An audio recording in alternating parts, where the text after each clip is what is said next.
आज हम लोग पढ़ेंगे चैप्टर 2 का आखिरी टॉपिक जो है संधारित्र में संचित ऊर्जा। ओके, लेकिन उसको लिखने के पहले हम लोग थोड़ा सा उसके बारे में समझ लेते हैं। तो जैसा कि आप लोग अभी तक पढ़ते आ रहे हैं कि संधारित्र में दो प्लेटें होती हैं, समांतर प्लेटें ऐसे, ठीक है। और ये प्लेटें चालक पदार्थों की बनी होती हैं। और आप लोगों को ये भी पता है कि संधारित्र का काम होता है आवेश को संचित करना, लेकिन जैसे ही ये आवेश को संचित कर लेता है इसमें एक विद्युत स्थितिज ऊर्जा भी संचित हो जाती है। और इस टॉपिक में हम लोगों को यही बात समझनी है। हम जानते हैं कि संधारित्र की प्लेटें जो है चालक पदार्थों की बनी होती हैं और ये चालक पदार्थ स्टार्टिंग में विद्युत उदासीन होते हैं। इसीलिए हम लोगों को जब इसमें आवेश संचित करना रहता है तो हम लोग आवेश इसमें बाहर से देते हैं। तो अभी तक आप लोगों ने पढ़ा है कि एक प्लेट पे हम लोग आवेश देते हैं, दूसरे प्लेट को हम लोग क्या करते हैं कि भूमिगत कर देते हैं या फिर कहें कि ग्राउंड कर देते हैं, है ना।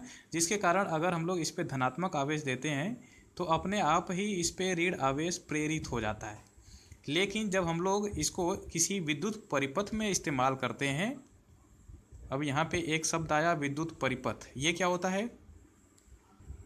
जब विद्युत उपकरणों को चालक तारों और किसी विद्युत स्रोत से जोड़ दिया जाता है तो ऐसे बने हुए परिपथ को हम लोग कहते हैं विद्युत परिपथ।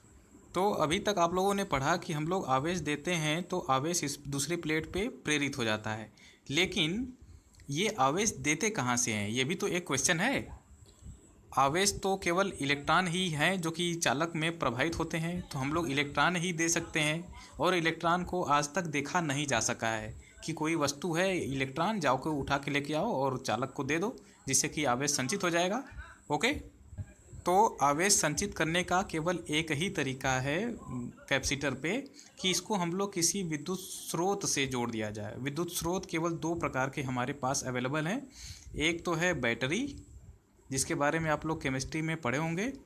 दूसरा है जो कि घर में विद्युत आती है वो वाली, यानी कि ट्रांसफार्मर से उत्पन्न विद्युत। और इसके बारे में हम लोग 2-3 चैप्टर के बाद पढ़ेंगे। तो हम लोग आसान रखने के लिए हम लोग बैटरी का इस्तेमाल ज़्यादातर करते हैं, ठीक है। आसान का मतलब हम लोग पढ़ाई को आसान करना चाहते हैं। बैटरी कहीं भी इस्तेमाल की जा सकती है और प्रयोग भी बैटरी का इस्तेमाल करके ही किए जाते हैं। विद्युत का इस्तेमाल करके भी कर सकते हैं, लेकिन वो अभी आप लोगों को नहीं पढ़ना है। तो इसमें होता क्या है कि एक संधारित्र होता है जो कि प्रारंभ में विद्युत उदासीन होता है क्योंकि उस पर कोई आवेश होता नहीं है। तो हम लोग इससे एक बैटरी जोड़ देते हैं। एक तरफ धन आवेश वाला प्लेट रहेगा, बैटरी का इलेक्ट्रोड रहेगा, दूसरी तरफ ऋण आवेश वाला, ऐसे जोड़ देंगे। ओके, अब ये अनावेशित है, कोई आवेश नहीं था स्टार्टिंग में। जब हम लोगों ने एक भी विभवांतर की बैटरी इस्तेमाल की, आप लोगों को पता है कि बैटरी के इलेक्ट्रोडों के बीच में कुछ विभवांतर होता है, तो हम लोग मान लेते हैं भी है। और जो ये दर्शाया गया है चिन्ह बैटरी का, इसमें एक धन आवेशित होता है, धन प्लेट होती है, धन इलेक्ट्रोड होता है, एक दूसरा ऋण इलेक्ट्रोड होता है। ओके, और आपको पहले ही विद्युत स्थितिज ऊर्जा पढ़ाते समय आपको बताया गया है कि कोई भी वस्तु जो है हमेशा अपने निम्नतम स्थितिज ऊर्जा में रहने का प्रयत्न करती है, ठीक है। तो जब तक बैटरी कनेक्ट नहीं है किसी परिपथ में, जब तक हम लोग नहीं लगाए हुए हैं, तो एक्चुअल में उसके दोनों इलेक्ट्रोड अलग अलग रखे जाते हैं। कभी शॉर्ट करा देंगे तो चिंगारी निकलती है। चिंगारी उसी कारण निकलती है कि इसमें जो है आवेश प्रवाहित होने लगते हैं। तो जब ये दोनों इलेक्ट्रोड जो है हवा में लटके रहते हैं तो हवा में विद्युत प्रवाहित नहीं होती है। ऐसा तो सबको पता ही है कि हम लोग इसको बैटरी के दोनों सिरों को, दोनों इलेक्ट्रोडों को अलग अलग रखते हैं। लेकिन एक बात यहाँ पे स्पेशल है, ये हाई लेवल में आप लोगों को पढ़ाया जाएगा। जैसे कि आपको पता है कि बैटरी रखे रखे भी डिस्चार्ज हो जाती है। ऐसा क्यों होता है? ऐसा इसलिए होता है कि हवा में आवेश होते हैं जो कि दिखाई नहीं दे सकते। उसी आवेशों के कारण ये अपने न्यूनतम ऊर्जा स्तर में पहुंचने में सफल हो जाती है बैटरी, ठीक है। यहीं से ये हम लोगों को आइडिया मिला कि हवा में भी आवेश प्रवाहित हो रहे होते हैं। ओके, तो इसके बारे में आप लोग ध्यान मत दीजिएगा यहाँ पे। ये केवल स्पेशल है आप लोगों के लिए कि बैटरी रखे रखे बहुत ही दिन बाद डिस्चार्ज होती है ना, यानी कि बहुत धीरे धीरे जो है आवेश प्रवाहित होता है हवा में, तो उसका काम नहीं है। यहाँ पे हम लोग चालक तारों का इस्तेमाल कर रहे हैं, ठीक है। तो जैसे ही चालक तार को इस प्लेट से लगाएंगे हम लोग, ये बैटरी अपने न्यूनतम ऊर्जा स्तर में जाने का प्रयास करेगी और ये कार्य करेगी। जैसे कि दो चालक प्लेटें हैं ऐसे, तो अगर आप केवल एक तार से जोड़ दें तो आवेश यहाँ से निकल कर के यहाँ तो जा नहीं सकते हैं, यानी कि हम लोगों को आवेश यहाँ से यहाँ ले जाने के लिए कार्य करना पड़ेगा, और वो कार्य ये बैटरी करती है। जैसे कि ये V वोल्ट की बैटरी लगाई गई है, तो ये धन आवेशित प्लेट है, तो धन आवेश तो चलते नहीं है, खाली इलेक्ट्रॉन ही चलते हैं चालक में, ठीक है। बैटरी में अपना जो भी होता होगा केमिकल रिएक्शन, वो लोग आप लोग जानते हैं वो सब के बारे में, है ना। तो ये क्या करता है, धन आवेशित प्लेट इस चालक से ऋण आवेश अपनी तरफ खींच लेता है, क्योंकि इसको न्यूनतम ऊर्जा स्तर में जाना है, न्यूनतम पोटेंशियल एनर्जी में जाना है, तो इलेक्ट्रॉन ये ले लेता है। और इसी तरह से ये ऋण आवेशित है, तो इलेक्ट्रॉन इस पे ज़्यादा हैं, तो ये इलेक्ट्रॉन इसको दे देता है, यानी कि एक कार्य भी हो जाता है और ये जो कैपेसिटर है वो चार्ज भी हो जाता है। चार्ज का मतलब है कि आवेश एक प्लेट से दूसरे प्लेट पे चले गए, उसको कहते हैं चार्ज होना, ठीक है ना। चार्ज होना को हिंदी में हम लोग आवेशित होना कहते हैं, ठीक है। कभी कभी इंग्लिश बोल देते हैं तो आप लोग समझ जाया करिएगा। तो हम लोग जैसे ही ये बैटरी लगाएंगे, एक चालक तार से इसको जोड़ेंगे संधारित्र को, तो ये धन आवेश इधर जोड़े हैं, तो इधर क्या हो जाएगा, धन आवेशित हो जाएगी ये प्लेट, क्योंकि इलेक्ट्रॉन की कमी हो जाएगी यहाँ पे। और इसी तरह से ये इलेक्ट्रॉन की अधिकता इधर हो जाएगी, तो ये ऋण आवेशित प्लेट हो जाएगी। अब इसके बाद हम लोग बैटरी को निकाल सकते हैं, तो इस पर आवेश संचित रहेंगे कुछ समय के लिए, है ना। और जैसे ये बैटरी हटाएंगे, अब इस पर आवेश जब संचित हो जाएंगे, तो इन आवेशों के कारण इसमें एक ऊर्जा संचित हो जाएगी, जिसको कि हम लोग कह रहे हैं संधारित्र की ऊर्जा, और वो ऊर्जा इस बैटरी द्वारा किए गए कार्य के बराबर होगी। ओके, तो जितने वोल्ट की बैटरी होगी उतना ही वोल्ट इसमें अपने आप अप्लाई हो जाएगा, अपने आप आ जाएगा। ओके, अब आप लोग यहाँ पे क्वेश्चन करेंगे कि सर ये कैसे पता चला कि बैटरी द्वारा किया गया कार्य ही इसमें संधारित्र में ऊर्जा के रूप में संचित हो जाएगा। ऐसा क्वेश्चन आएगा ना। तो जैसा कि आप लोगों ने पढ़ा है कि एक आवेश मान लीजिए रखा हुआ है यहाँ पे, और दूसरे आवेश को अनंत से ला रहे हैं, क्योंकि दोनों धनात्मक थे, ये भी प्लस क्यू था, ये भी Q0 था जो कि धनात्मक ही होता है, तो अनंत से हम लोग ले के आ रहे थे। तो ये जो आवेश है इस पर तो प्रतिकर्षण बल लगा रहा था, है ना। तो प्रतिकर्षण बल लगा रहा था, इसीलिए हम लोगों को इस बल के, विद्युत बल के, जो कि संरक्षी बल है, संरक्षी बल के विरुद्ध में कार्य करना पड़ रहा था। और आप लोगों ने पढ़ा है कि संरक्षी बल के विरुद्ध किया गया कार्य ऊर्जा के रूप में संचित हो जाता है। ओके, तो यहाँ पे था कि धन आवेश है तो ले के आ रहे थे अनंत से। अगर हम लोग एक ऋण आवेश, जो कि यहाँ पे इलेक्ट्रॉन है, इलेक्ट्रॉन को किसी धन आवेश से दूर लेके जाना हो तो क्या करना पड़ेगा, विद्युत बल के विरुद्ध कार्य ही तो करना पड़ेगा। तो यहाँ पे क्या हो रहा है, इस चालक पदार्थ में से, इस प्लेट में से हम लोगों को इलेक्ट्रॉन लेके जाना है यहाँ पे। जब इससे हम लोग इलेक्ट्रॉन निकालने का प्रयास करेंगे, तो स्टार्टिंग में तो धीरे धीरे इलेक्ट्रॉन निकाल रहे हैं, तो धन आवेश बढ़ता जा रहा है। जब धन आवेश काफ़ी बढ़ गया है, फिर इलेक्ट्रॉन को हम लोग इस प्लेट से इस प्लेट तक लेके जा रहे हैं, तो इसका मतलब है हम लोग संरक्षी बल के विरुद्ध कार्य ही तो कर रहे हैं। धन आवेश से इलेक्ट्रॉन को लेके दूर जा रहे हैं, इस धन प्लेट से ऋण प्लेट पे इलेक्ट्रॉन लेके जा रहे हैं, तो हम लोगों को संरक्षी बल, जो कि विद्युत बल है, कूलाम्ब बल है, उसके विरुद्ध में कार्य करना पड़ रहा है। तो वो कार्य क्योंकि विरुद्ध में किया गया है और संरक्षी बल है, तो इसमें स्थितिज ऊर्जा के रूप में संचित हो जाएगा। सिंपल सी बात, ठीक है, समझ में आ गया। अब जब कार्य ही इसमें स्थितिज ऊर्जा के रूप में संचित हुआ है, तो अब ये कार्य है कितना, उसको भी देख लेते हैं, तब इसके बाद हम लोग लिखेंगे इसके बारे में, ठीक है। तो आप लोगों ने पढ़ा है कि कार्य बराबर, अगर सूक्ष्म कार्य किया जा रहा है तो उसको आप लोग लिखते हैं F × dr, क्योंकि बल के विरुद्ध ही किया जा रहा है, तो F.dr लिखने की ज़रूरत नहीं है, FdR ही है, ठीक है, क्योंकि बल की दिशा के विपरीत है या फिर दिशा में ही है। ओके, और ये जो बल है वो एक्सटर्नल बल है, बाहरी बल, बाह्य बल के कारण हम लोग इसको लेके जा रहे हैं आवेश को। लेकिन यहाँ पे हम लोग एक नया फार्मूला इस्तेमाल करेंगे, डी डब्लू बराबर वी डी क्यू। ओके, और आपको यही बताना है हमको कि ये वी डी क्यू कहाँ से आया, इसीलिए आपको ये समझा रहा हूँ। नहीं तो हम लोग लिखेंगे तो सीधे इसी का इस्तेमाल करेंगे, इसका इस्तेमाल नहीं करेंगे। ठीक है, तो हम लोग देखते हैं कि ये डी डब्लू बराबर वी डी क्यू कैसे आता है ना। तो इसके लिए हम लोग चलते हैं स्थितिज ऊर्जा की परिभाषा पर। स्थितिज ऊर्जा के बारे में बताते समय आपको बताया गया है कि स्थितिज ऊर्जा में परिवर्तन का परिमाण बाह्य बल द्वारा संरक्षित बल के विरुद्ध किए गए कार्य के बराबर होता है, इतना तो पता है। और यहाँ पे सूक्ष्म कार्य है तो हम लोग डी डब्ल्यू लिख सकते हैं, लेकिन हम यहाँ पे नहीं लिख रहे हैं क्योंकि यहाँ पे लिखने की ज़रूरत नहीं है, तब भी समझ में आ जाएगा। ठीक है ना। और आप लोगों ने ये भी पढ़ा है कि जो विद्युत स्थितिज ऊर्जा होती है उसका परिमाण आवेश गुणे उस बिंदु पर विभव के बराबर होता है, Q इंटू वी। आप लोग पीछे के लेक्चर में आप लोग पढ़ चुके हैं तो इसके बारे में नहीं बताएंगे कहाँ से आया। तो U इक्वल टू क्यू भी आप लोग पढ़े हुए हैं।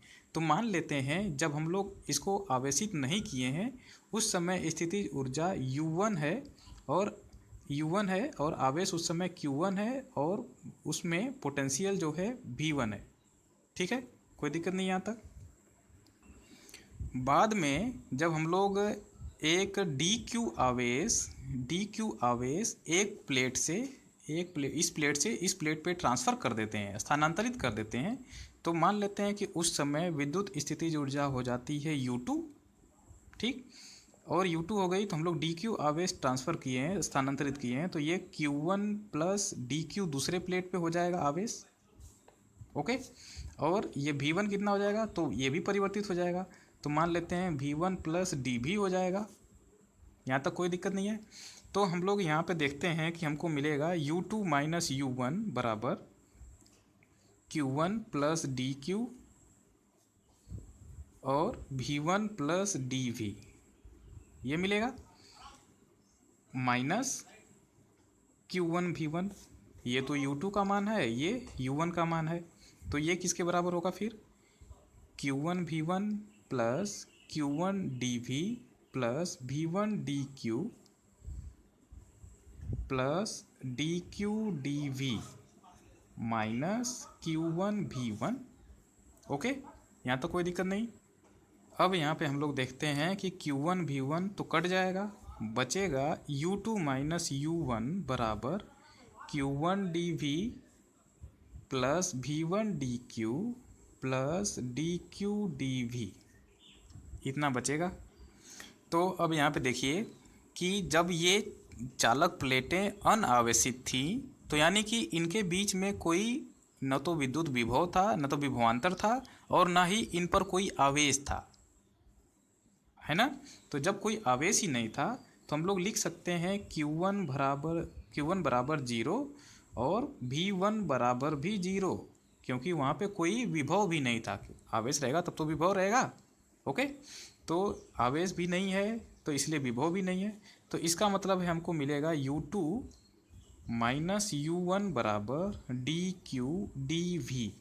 ओके, अब देखिए पिछले क्लास में हम लोगों ने एक फार्मूला डिराइव किया था, V2 माइनस V1 बराबर E R2 माइनस R1, जहाँ पर R2 माइनस R1 को हम लोगों ने बता दिया था कि अगर प्लेटों के बीच की दूरी d हो तो R2 माइनस R1 d के बराबर होगा, और V2 माइनस V1 को हम लोगों ने मान लिया था कि स्टार्टिंग में जो V1 है वो 0 हो तो हम लोग V2 को V से दर्शा सकते हैं, जिससे हमको एक फार्मूला मिल गया था E इंटू डी, जहाँ पे V2 माइनस V1 को हम लोगों ने V लिखा था और इसको बताया था कि ये विभवांतर है।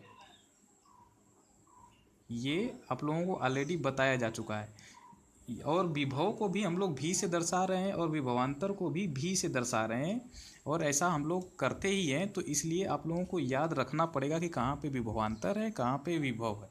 तो इसमें कंफ्यूज मत होइएगा कभी कि हम लोग यहाँ पे विभवांतर इस्तेमाल किए हैं, V equal to E into D में विभवांतर V है।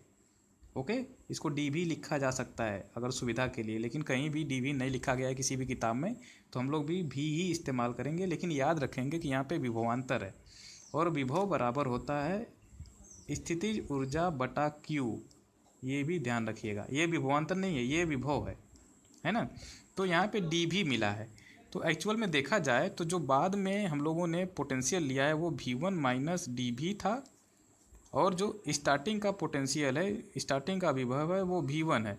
तो ये V2 माइनस V1 किया जाएगा तो मिलता है हम लोगों को, ओ सॉरी ये तो विभव बड़ा है ना, तो हम लोगों को मिलता है dV, यानी कि ये भी एक विभवांतर है dV, है ना।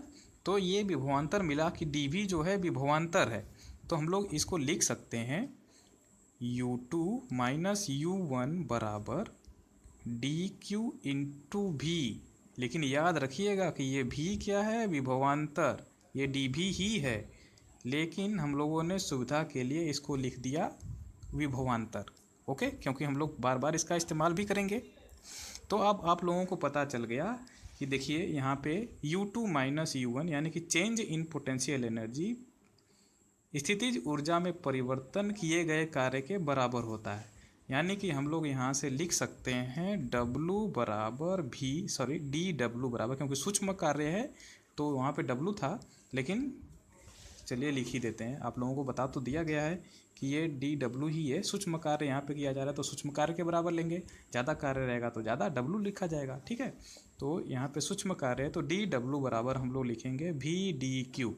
अब आप लोगों को इसके बारे में कन्फ्यूजन नहीं होना चाहिए, हम लोग सीधे इसी का इस्तेमाल करेंगे और हम लोग देखेंगे कि संचित ऊर्जा आती कितनी है, ओके।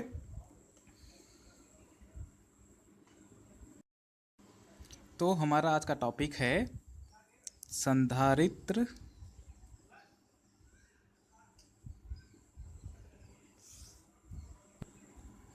में संचित ऊर्जा,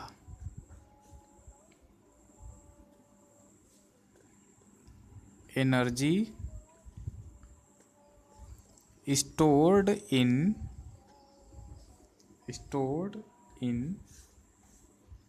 कैपेसिटर, ओके।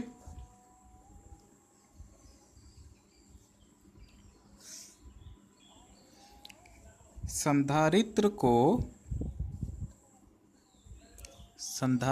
को आवेशित करने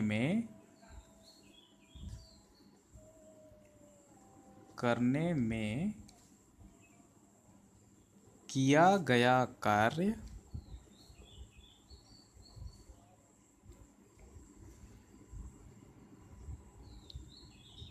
इसमें ऊर्जा के रूप में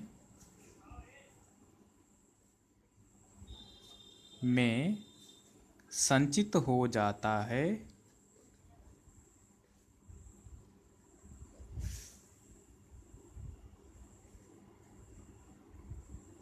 जिसे संधारित्र की संचित ऊर्जा कहते हैं। और आप लोग इसके बारे में अच्छे से समझ चुके हैं, तो हम लोग केवल लिखेंगे बिना कुछ समझे, है ना। कहते हैं सामान्यतया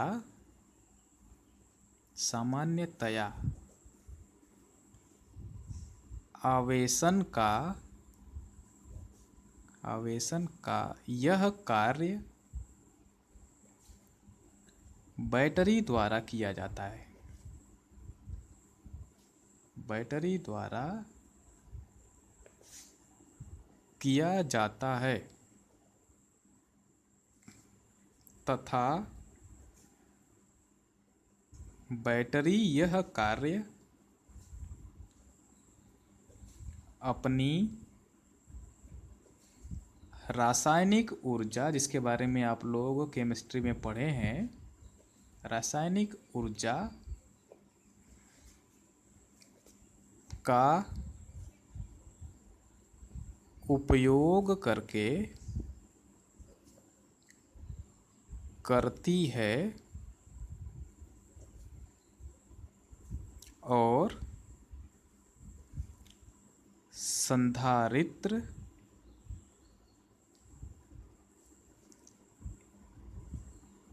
इस कार्य से प्राप्त ऊर्जा को संचित कर लेता है, संचित कर लेता है, क्योंकि संधारित्र की प्लेटों पर आवेश आ जाने के कारण उसमें एक कार्य करने की क्षमता आ जाती है और उसी को तो हम लोग ऊर्जा कहते हैं। और ये कैसे पता चलता है कि कार्य करने की क्षमता आ गई है? जब कैपेसिटर चार्ज हो जाता है तो अगर हम लोग उससे किसी विद्युत उपकरण जैसे कि कोई छोटा सा बल्ब जोड़ेंगे तो वो जलने लगेगा, जिससे हमको पता चलता है कि उसमें कार्य करने की क्षमता आ गई है, यानी कि उसमें ऊर्जा संचित हो गई है ना। तो आगे लिखेंगे माना आवेशन में, मतलब चार्जिंग के समय, आवेशन में किसी समय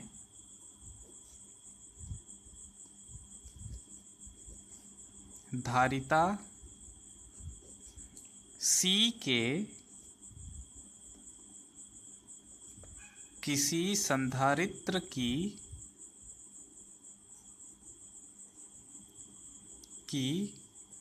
प्रत्येक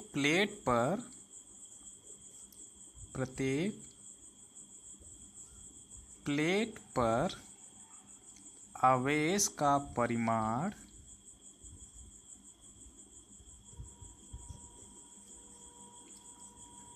Q है तथा दोनों प्लेटों के बीच विभवांतर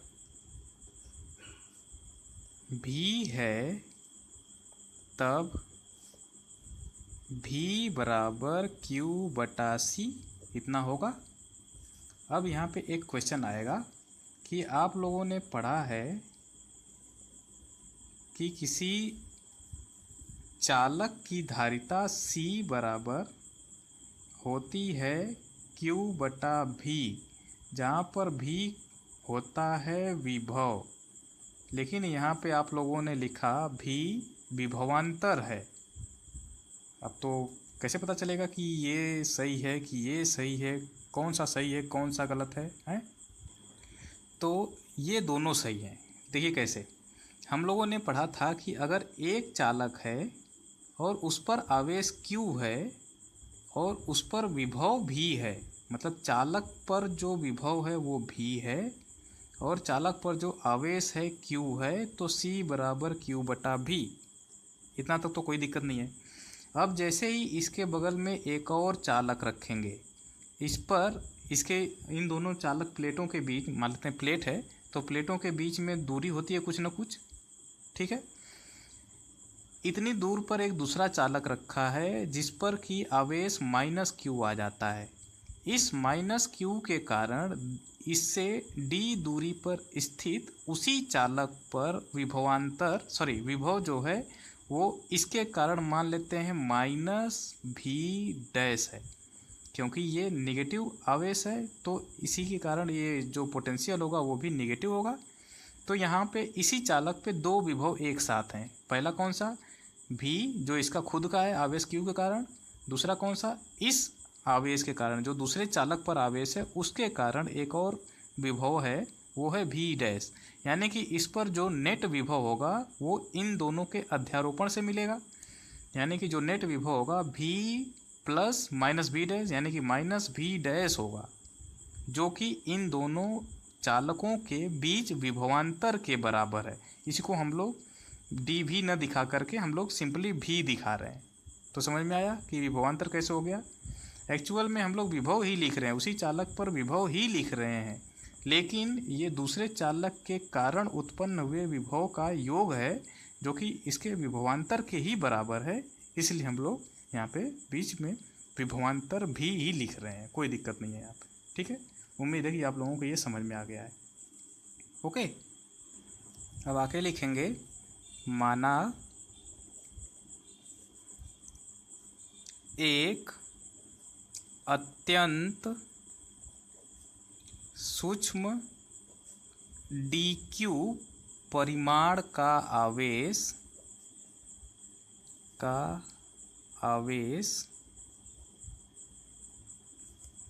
एक प्लेट से दूसरी प्लेट पर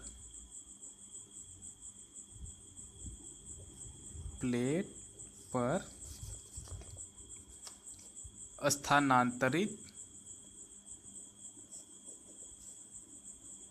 किया जाता है।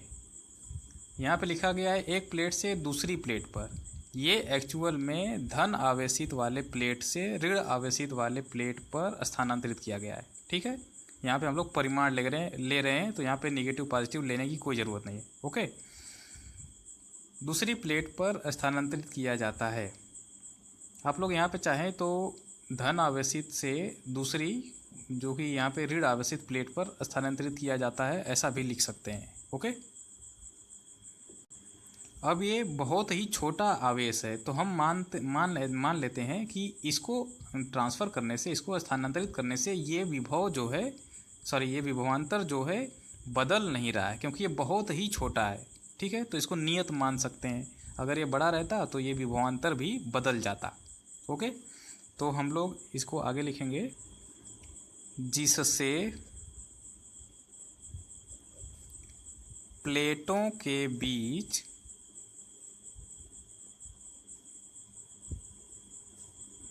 विभवांतर भी में होने वाला परिवर्तन नगण्य है। ओके, अतः इस आवेश स्थानांतरण में बाह्य स्रोत द्वारा, एक्सटर्नल सोर्स से स्रोत द्वारा जो कि बैटरी है, किया गया कार्य dW बराबर हो जाएगा VdQ। आप लोगों को पहले ही बता दिया गया है कि कैसे VdQ होगा। ओके, अतः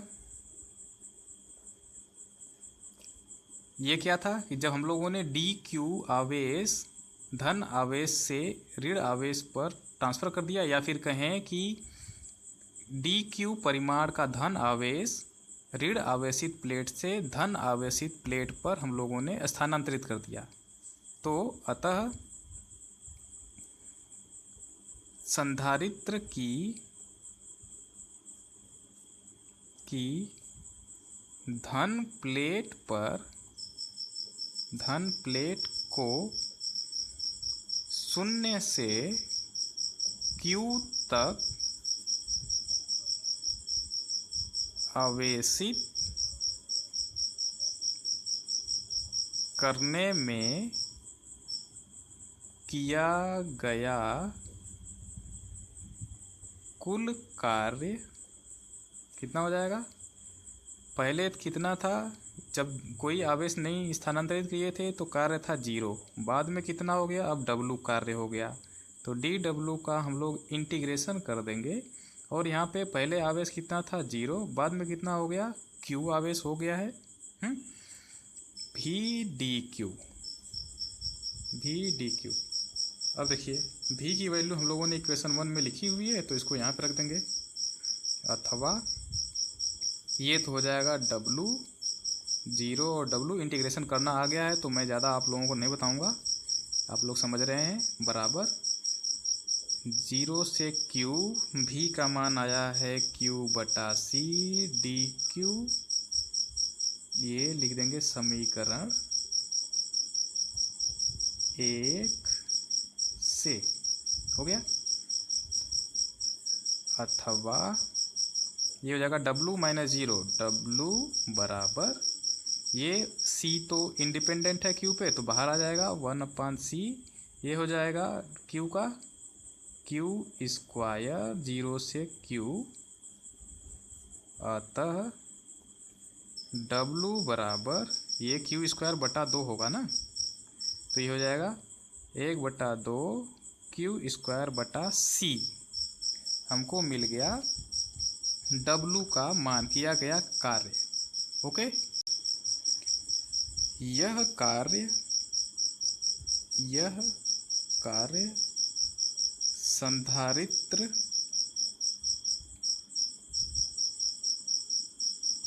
में इसकी वैद्युत स्थितिज ऊर्जा के रूप में संचित हो जाता है।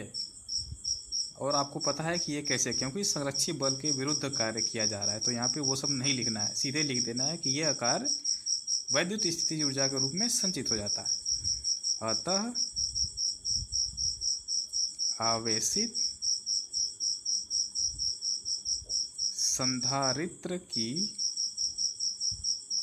संधारित्र में संचित स्थितिज ऊर्जा लिख दीजिए तो ज़्यादा बेटर होगा। स्थितिज ऊर्जा U बराबर होगा W के, और ये बराबर आया है 1/2 Q स्क्वायर बाई C। इसको हम लोग लिख सकते हैं, समीकरण 1 का अगर इस्तेमाल करें तो 1/2 Q इंटू भी लिख सकते हैं, या फिर इसको लिख सकते हैं ½ CV स्क्वायर। ओके, और अगर सभी जगह पे SI मात्रक इस्तेमाल करेंगे तो ये स्थितिज ऊर्जा का मात्रक आएगा जूल। ओके, तो उम्मीद है कि आप लोगों को स्थितिज ऊर्जा के बारे में जितना भी बताया गया वो सब समझ में आ गया है। अब यहाँ पे एक स्पेशल केस आता है कि चूंकि समांतर प्लेट संधारित्र के लिए C बराबर ε0 A/D तथा V बराबर E/D, जहाँ A बराबर प्लेट का क्षेत्रफल, सबके बारे में आपको पता है, D बराबर प्लेटों के बीच की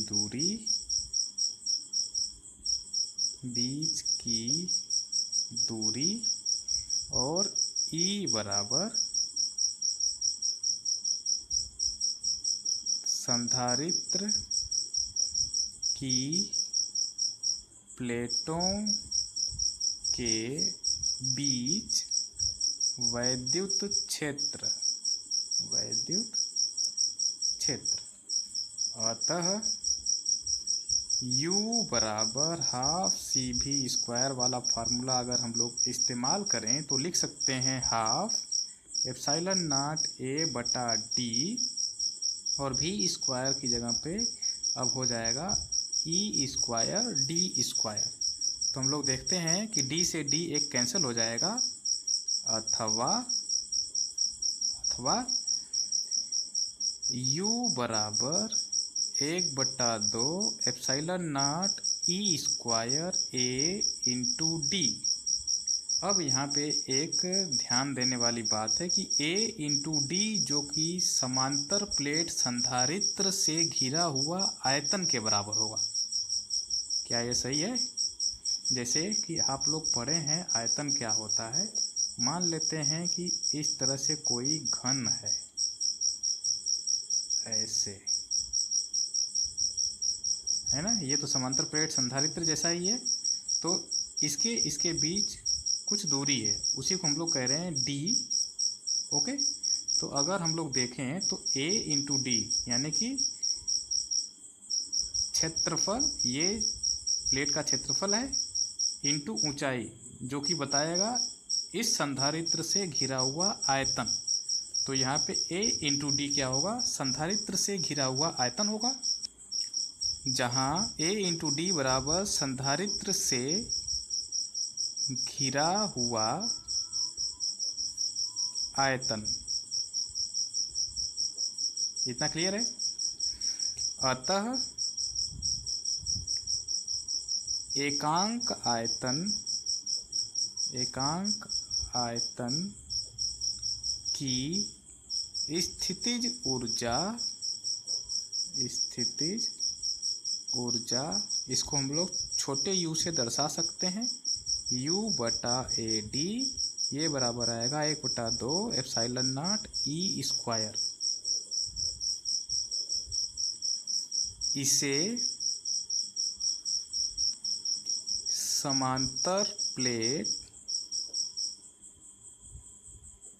संधारित्र का ऊर्जा घनत्व कहते हैं। ओके, तो इस तरह से हम लोगों का चैप्टर 2 पूरी तरह से समाप्त हो चुका है। अब हम लोगों को इस पर बहुत सारे क्वेश्चन करने हैं। ओके।